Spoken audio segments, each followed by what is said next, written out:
Il était une fois l'histoire d'un crapaud. Par un beau matin de printemps, Gustave rêve de devenir un prince charmant.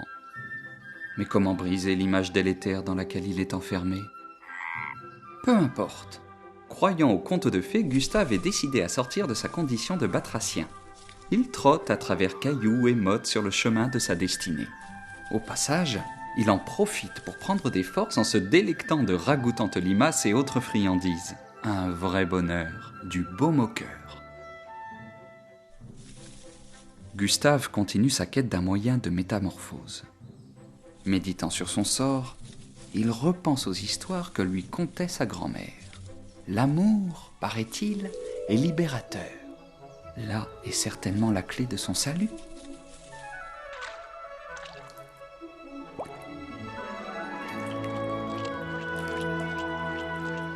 Bien que fertile, la méthode semble peu fructueuse. Dans l'excitation, Gustave tente une autre expérience.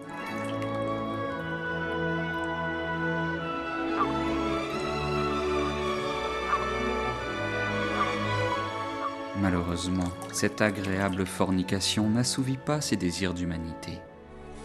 Gustave est plus que jamais un crapaud. Une petite voix retentit alors dans son esprit. « Voyons, un peu de bon sens. Si tu veux devenir un prince, embrasse une princesse, pas une bestiole. » Ces mots en tête, Gustave reprend la route et se dirige vers la civilisation, certain cette fois de sa proche libération.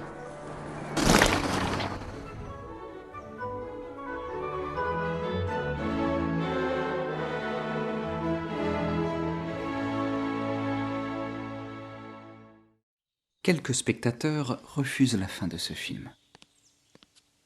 Souhaitant prolonger l'histoire, ils s'organisent pour protéger les héros. De leur conjuration naît un dispositif magique qui aurait pu sauver Gustave. En réalité, il faudrait bien plus d'un tour de magie pour protéger la famille des crapauds. L'accident de la route n'est qu'une part infime des maléfices humains qui pèsent sur leur existence. Contamination des eaux, déforestation, assèchement, changement climatique et destruction de la couche d'ozone constituent leur véritable fléau. Cette hypersensibilité à la pollution fait des amphibiens le meilleur baromètre de santé pour la planète. On dit qu'ils pourraient disparaître d'ici 50 ans. Tandis que la biodiversité décroît, les films animaliers se multiplient pour figer leurs derniers instants d'existence. Voici donc un spectacle de la fin du monde, et des petits pansements que nous appliquons pour ralentir ce processus, condamnés à le mettre en image, faute de ne pouvoir le maîtriser. Et l'image, elle, n'est pas une espèce en voie de disparition. Elle pullule jusqu'à dérégler notre perception de la réalité.